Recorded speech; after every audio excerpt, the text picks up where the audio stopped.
시간이 되었으므로 다 같이 함께 기도하심으로 예배하겠습니다. 저희의 예배를 받으시며 예배 가운데 함께 계시는 주님, 예배를 통해 주님 만나고 주의 음성을 듣는 감격 누리는 저희 되게 하여 주시기를 기도드립니다. 주님 만나는 깊은 예배를 경험하게 하여 주시고 감격하고 감동하며 주님 주시는 평안이 넘쳐나게 하여 주시옵소서. 저희의 매일의 노동이 그러한 예배가 되게 하여 주시기를 기도드립니다. 교회에서 드려지는 주일 예배가 주님 함께 하시는 감격의 예배가 되게 하여 주시옵소서. 예배를 사모하는 저희 모두 되게 하여 주시기를 기도합니다. 예배를 통해 기적을 경험하고 회복과 치유를 경험하게 하여 주시옵소서. 저희를 새롭게 하시는 주님, 성경의 말씀으로 저희를 새롭게 하여 주시기를 기도하오니 말씀으로 존재가 혁명되게 하여 주시고 늘 말씀 가운데 질문하며 고민하고 의문 가지고 성찰하게 하여 주시옵소서. 하나님의 깊은 뜻을 성경 말씀을 통해 깨닫는 지혜를 저희 모두에게 허락하여 주시기를 간절히 기도드립니다. 우리 영광장로교회 모든 교우들이 질문하고 고민하며 성찰하는 사람들 되게 하여 주시고 성경연구학교의 열심인 교우들이 되게 하여 주시옵소서.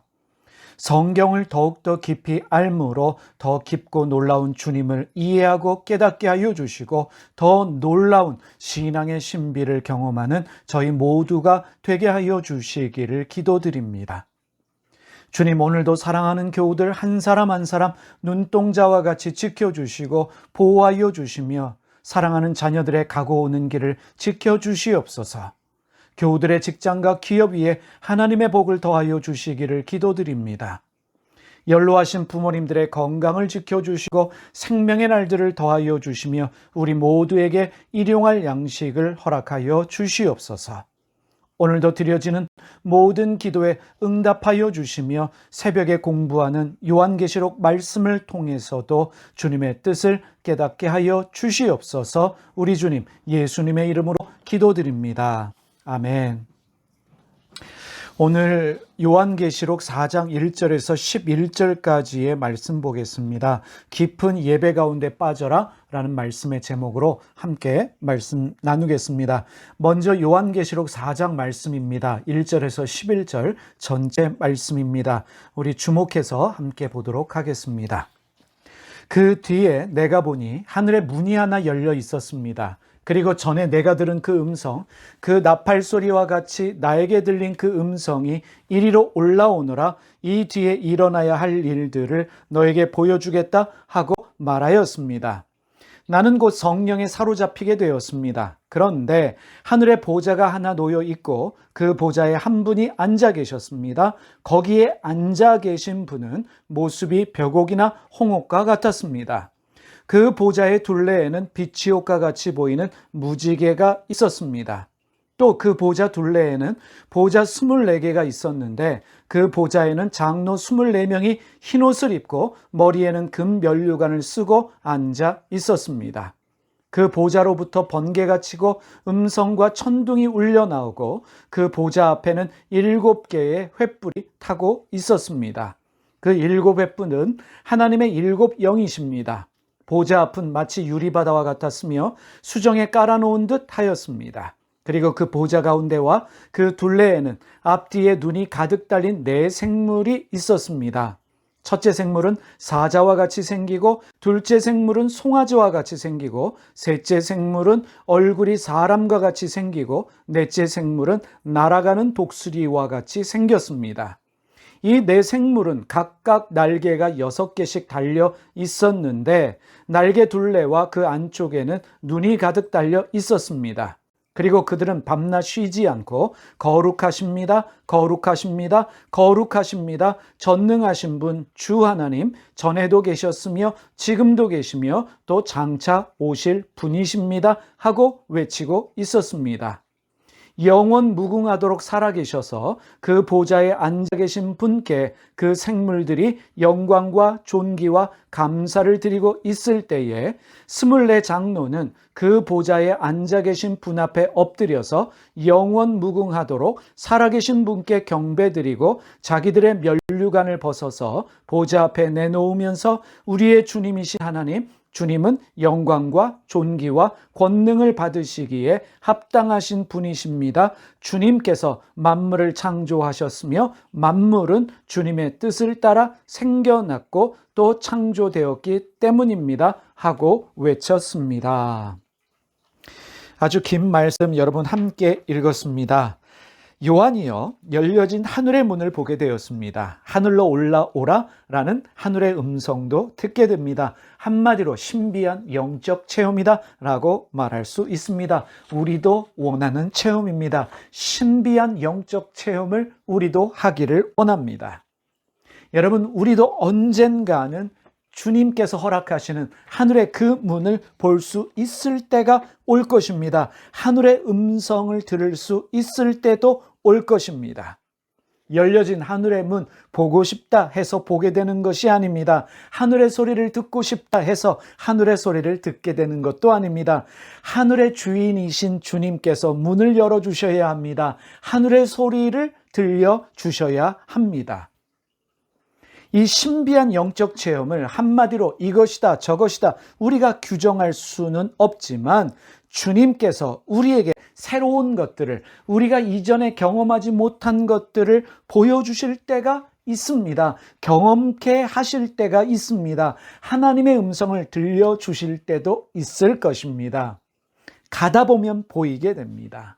가다 보면 들릴 때도 있습니다. 우리가 전혀 예상하지 못한 방법으로 전혀 기대하지 않은 놀라운 영적인 신비로운 일들을 체험하게 하실 것입니다. 요한은 성령의 감동이 되어서 보좌 앞에 앉으신 분을 보게 됩니다. 2절 말씀을 메시지 성경으로 보겠습니다. 곧 나는 깊은 예배 가운데 빠져들었고 그러고 보니 하늘에 보좌 하나가 놓인 것과 그 보좌에 앉아 계신 분이 보였습니다. 메시지 성경은 성령에 감동된 것을 예배 가운데 빠져들었다라고 번역을 하고 있습니다. 예배 가운데 빠져들었다. 놀랍고 아름다운 표현이지 않습니까? 그리스도인인 우리는 주님을 예배하는 그 예배 가운데 빠져들어야 합니다. 그것이 은혜이며 감격입니다. 요한계시록은 예배에 관한 말씀이다 라고 이해할 수 있습니다. 이 예배는 또한 요한계시록을 이해하는 중요한 열쇠가 되는 단어이기도 합니다. 요한은 깊은 예배 가운데 하늘에 있는 보좌와 보좌에 앉으신 분을 보게 됩니다. 요한은 보좌에 앉으신 분을 보석의 특징으로 묘사하고 있습니다. 벽옥, 홍옥석, 녹보석과 같은 무지개를 말하고 있는데 이것은 모두 주님의 성품으로 이해할 수 있겠습니다. 벽옥은 단색이 아니라 녹색, 황색 또는 흰색을 띠는 보석을 말합니다. 한마디로 주님의 거룩하심을 상징한다라고 이해할 수 있겠습니다.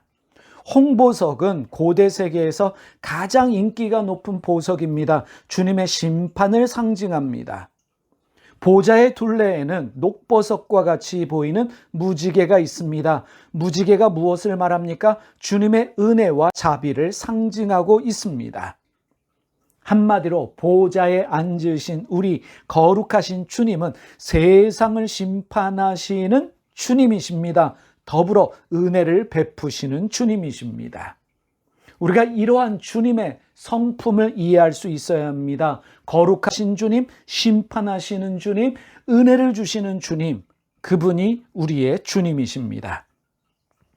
주님의 보좌 주위를 24개의 보좌가 둘러싸고 있습니다. 거기에는 흰옷을 입고 머리에는 금관을 쓴 24명의 장로가 앉아 있었습니다.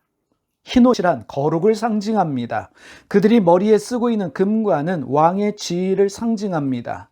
이들이 누구인지 정확하게 말할 수는 없습니다. 하지만 요한계시록 말씀을 살펴보다 보면 이들이 하는 일에 대하여 말씀하고 있습니다. 요한계시록 5장 8절에서 10절 말씀입니다. 그가 그 두루마리를 받아들었을 때에 네 생물과 24장로가 각각 검은고와 향이 가득히 담긴 금 대접을 가지고 어린 양 앞에 엎드렸습니다. 그 양은 곧 성도들의 기도입니다. 그들은 이런 말로 새로운 노래를 불렀습니다. 주님께서는 그 두루마리를 받으시고 봉인을 떼실 자격이 있습니다. 주님은 죽임을 당하시고 주님의 피로 모든 종족과 언어와 백성과 민족 가운데서 사람들을 사서 하나님께 드리셨습니다. 주님께서는 그들을 우리 하나님 앞에서 나라가 되게 하시고 제사장으로 삼으셨습니다. 그래서 그들은 땅을 다스릴 것입니다. 주님의 보좌 주변에 있는 24장로는 하나님을 경배하고 찬양하고 하나님과 성도 사이를 중재하며 성도들의 기도를 하나님께 전달하는 역할을 하는 천사들과 같은 존재로 이해할 수 있겠습니다. 다시 한번 말씀드립니다. 주님 보좌 주변에 있는 24장로는 하나님을 경배하고 찬양하고 성도와 하나님 사이를 중재하며 성도들의 기도를 하나님께 전달하는 천사와 같은 존재들이다라고 이해할 수 있겠습니다. 그 보좌로부터 번개가 칩니다. 음성과 천둥이 울려 나오고 그 보좌 앞에는 7개의 횃불이 타고 있었습니다. 그 7횃불은 하나님의 7영입니다.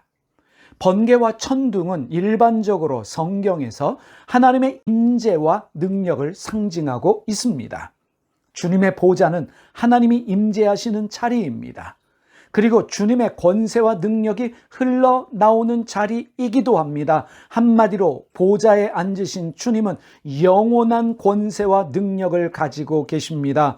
주님의 보좌 앞에는 7개의 등불이 켜져 있습니다. 이것은 성령을 상징한다고 이해할 수 있겠습니다. 이제 보좌 앞에 마치 유리바다와 같았으며 수정을 깔아놓은 듯 하다라고 말씀하고 있습니다. 그리고 그 보좌 가운데와 그 둘레에는 앞뒤에 눈이 가득 달린 네 생물이 있었습니다. 유리바다와 수정은 하나님의 보좌의 거룩하심에 대한 상징으로 이해할 수 있습니다. 보좌에 앉으신 하나님, 인간의 언어로 설명이 불가능한 거룩하신 분입니다. 보좌 가운데 그리고 둘레에는 앞뒤에 눈이 가득 달린 네 생물들이 있습니다. 첫째 생물은 사자와 같이 생겼고, 둘째 생물은 송아지와 같이 생겼고, 셋째 생물은 얼굴이 사람과 같이 생겼고, 넷째 생물은 날아가는 독수리와 같이 생겼습니다. 이 네 생물의 배경, 의미에 대해서는 다양한 의견들이 있습니다. 24장로와 같이 이들의 정확한 소위 정체를 말할 수는 없습니다. 규정할 수는 없습니다. 하지만 이들의 역할은 24장로와 함께 하나님을 경배하고 보좌 앞에 있으며 특히 무엇보다 심판을 집행하는 일을 주도합니다. 요한계시록 15장 7절 세 번역으로 읽어보겠습니다. 또 네 생물 가운데 하나가 영원 무궁하도록 살아계신 하나님의 진노를 가득 채운 금 대접 7개를 그 7천사에게 주었습니다. 이 말씀을 통해서 네 생물의 역할은 천사들 중에서도 최고의 서열에 속하는 무리다라고 우리가 이해할 수 있습니다. 네 생물은 6날개를 가지고 있습니다. 날개 앞뒤에 눈들을 가지고 있습니다. 6날개는 이사야 6장에 기록된 스랍에 대한 묘사이기도 합니다. 이사야 6장 2절 세 번역으로 보겠습니다. 그분 위로는 스랍들이 서 있었는데 스랍들은 저마다 날개를 6 가지고 있었다. 둘로는 얼굴을 가리고 둘로는 발을 가리고 나머지 둘로는 날고 있었다. 6개의 날개 중에 4개로 자신을 가립니다. 이것은 무엇을 말합니까? 하나님의 지극히 거룩하심을 보여주고 있습니다. 날아다니는 2개의 날개는 하나님께 순종하고 하나님의 명령을 수행하는 역할을 보여주고 있습니다. 그런데 하나님의 심부름을 하고 있는 이들에게 눈이 많다라고 하는 것은 피조물을 지켜보고 계시는 하나님의 관심을 보여주고 있습니다. 이 천상의 존재인 내생물들은 밤낮 쉬지 않고 하나님을 찬양합니다. 이들은 하나님의 거룩하심과 전능하심을 찬양합니다.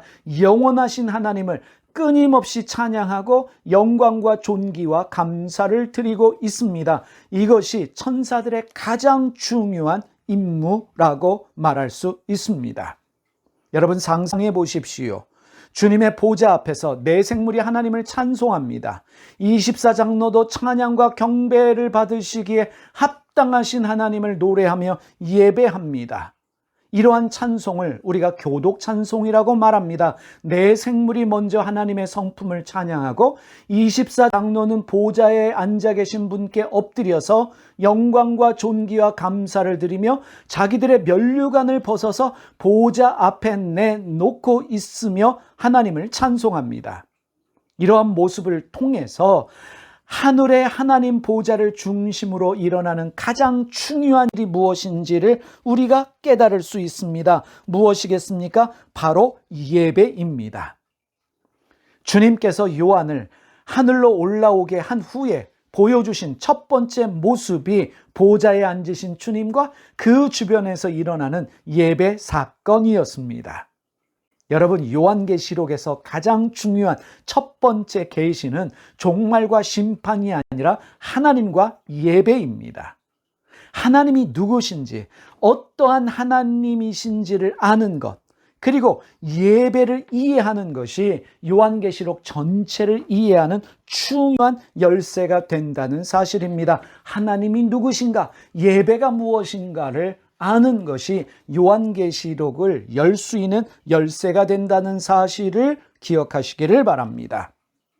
이러한 천상의 예배를 통해서 하나님은 당시의 교회들에게 말씀하고 있는 것입니다. 당시 교회는 황제 숭배를 강요받고 있었고 이교도 신전에서 드려지는 예배의 영향을 받고 있었습니다.